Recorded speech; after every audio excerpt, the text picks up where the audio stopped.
अगले 24 से 48 घंटे काफ़ी अहम होने वाले हैं बिहार की सियासत के लिए। उसके पीछे का कारण है कि मुख्यमंत्री नीतीश कुमार जा रहे हैं दिल्ली, और दिल्ली में वहां उनकी प्रधानमंत्री नरेंद्र मोदी जी के साथ मुलाकात होगी। एनडीए के नेताओं की बैठक को लेकर भी खबरें हैं। नीति आयोग की बैठक तो होगी ही, वो तो हर साल होती है, उसकी चर्चा हर साल रहती है। लेकिन इस बार चुनावी साल में नीतीश कुमार का ये उठाया गया कदम, दिल्ली जाना, बड़ा फैसला लेना और पीएम मोदी के साथ बैठक होना बहुत सारे सवाल खड़े करता है। क्योंकि इससे पिछली बार जब प्रधानमंत्री खुद बिहार आए थे, उस वक्त पहलगाम की घटना के बाद वह कहीं ना कहीं उनका नज़रिया सिर्फ आतंकी को लेकर और पहलगाम की घटना को लेकर देश को बड़ा संदेश देना था, कहीं ना कहीं बदला लेने के लिए।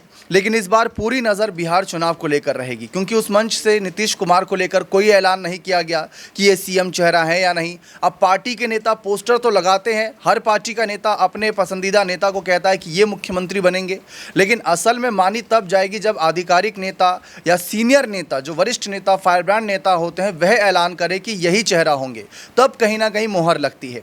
दिल्ली दौरे को लेकर तमाम अपडेट सामने आई है, तमाम बड़ी खबरें हैं कि 24 से 48 घंटे क्यों अहम होने वाले हैं।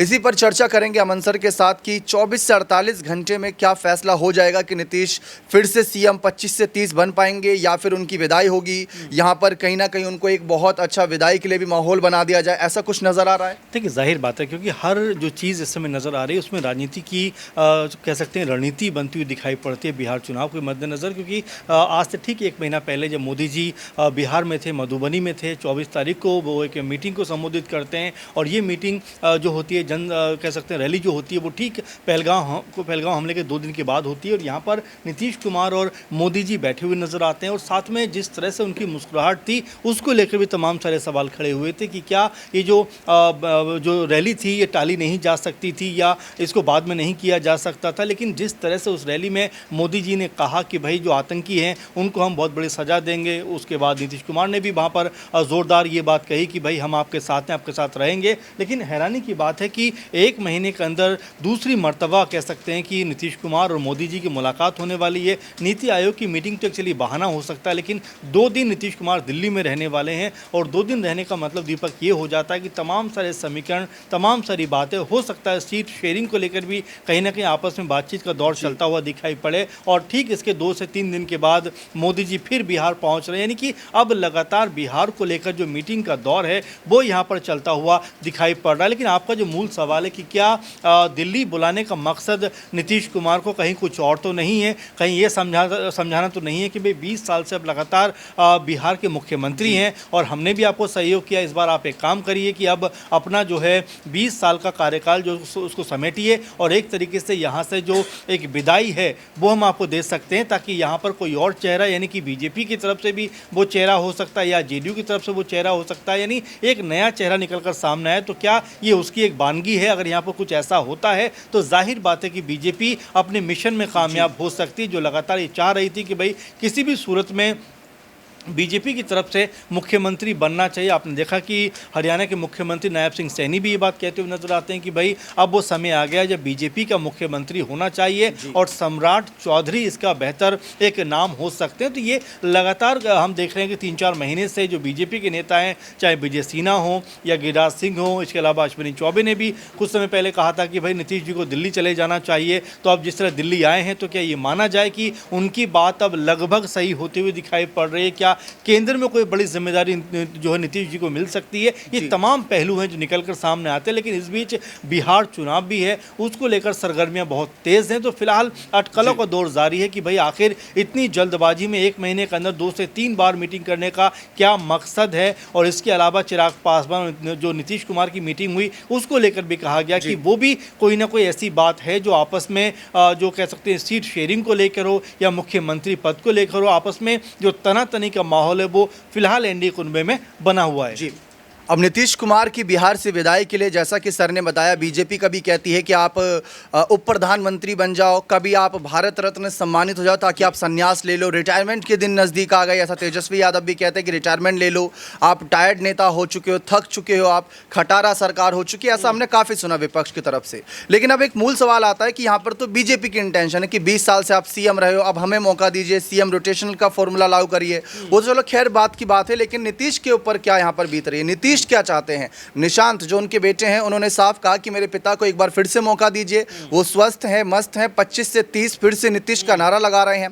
तो नीतीश की पार्टी तो चाह रही है, अगर भविष्य में कभी ऐसा समीकरण बनता है कि बीजेपी जिद पर अड़ गई कि नहीं आप सीएम नहीं बनेंगे और नीतीश भी जिद पर अड़ गए मैं भी सीएम बनूंगा, तो ऐसे में क्या आपको नजर आता है? देखिए वाकई में, और ये बात लगातार चल भी रही है। आप देखिए कि कुछ समय पहले जब यहाँ पर देखा गया था, बिहार के तमाम बीजेपी के नेताओं ने एक सुर में कहा था कि भाई अगर बीजेपी बिहार का अगर विकास चाहना है, बिहार का विकास अगर करवाना है तो मुख्यमंत्री बीजेपी का होना चाहिए। अब जैसे चुनाव नज़दीक आ रहा है, उसके बाद आप देखिए जो सीएम पद को लेकर हलचलें वो यहाँ पर बढ़ती हुई दिखाई पड़ती हैं। कभी मांझी का बयान सामने आ जाता है, कभी चिराग पासवान का बयान सामने आ जाता है, कभी बीजेपी की तरफ से तमाम नेताओं का बयान सामने आ जाता है। तो ये तमाम पहलू हैं जो ये बता रहे हैं कि फिलहाल जो सीएम पद की गुत्थी है इतनी आसान नहीं है। और जैसा कि मैंने कहा कि अश्विनी चौबे ने जो बात कही कि भाई आप केंद्र में जाइए, वहाँ पर आप जाकर उप प्रधानमंत्री का दर्जा लीजिए, बैठिए वहाँ पर जाकर, यानी कि आप फिलहाल बिहार को खाली करिए ताकि इस सीट के ऊपर हम अपना जो कह सकते हैं नेता है वो बैठा सकें। क्योंकि बीजेपी ने हर बार ये बात कहने का प्रयास किया। आपको याद होगा कि जब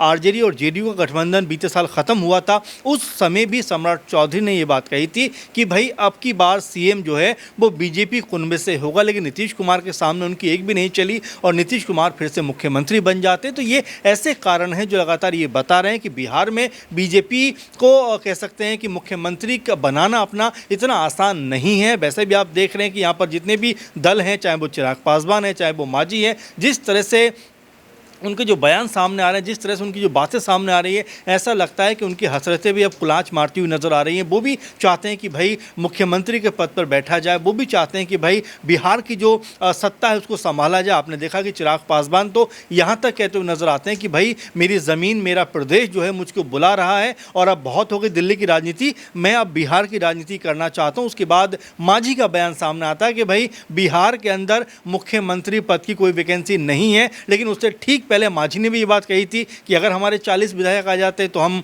जो 40 विधायक अगर हमें लड़ने के लिए मिलते हैं तो अगर 20 भी जीत जाते हैं हम, तो यहाँ पर हम अपना मुख्यमंत्री बनवाते हुए नजर आएंगे। तो ये तमाम ऐसी बातें हैं दीपक, जो एनडीए के सहयोगी दल हैं वो भी ये चाहते हैं कि भाई किसी तरह से उनको भी मुख्यमंत्री बनने का अवसर मिले, मौका मिले। लेकिन इन सब के बीच में सबसे बड़ा अगर कह सकते हैं कोई रोड़ा है मुख्यमंत्री की राह में, तो वो नीतीश कुमार नजर आते हैं। क्योंकि 25 से 30 फिर नीतीश, इस तरह के नारे जो हैं वो जेडीयू की तरफ से लगते हुए नजर आ रहे हैं। अब यहाँ पर दिल्ली में जो मुलाकात होने वाली उसके क्या मायने, इसको लेकर भी सबकी निगाहें यहाँ पर लगी हुई हैं। क्योंकि नीतीश कुमार को एक तरीके से बिहार से निकालना कोई आसान काम नहीं है। 20 साल से लगातार मुख्यमंत्री हैं, अभी भी मुख्यमंत्री बनने की बात उनकी तरफ से लगातार हो रही है। उनके बेटे निशांत ये बात कहते हुए नजर आ रहे हैं। तो ये मामला इतना आसान नहीं है, बहुत पेचीदा है और बीजेपी को सुलझाना इतना आसान नहीं होगा। इसीलिए आप देख रहे हैं 2 दिन की बैठक दिल्ली में है, इसके बाद ठीक 2 दिन की जो दौरा है पीएम मोदी का वो भी बिहार का, यानी कि इतना आसान नहीं होने वाला है। अब किस तरह से इसका हल निकलेगा ये तो बीजेपी और तमाम जो दल सहयोगी हैं उनके बता पाएंगे।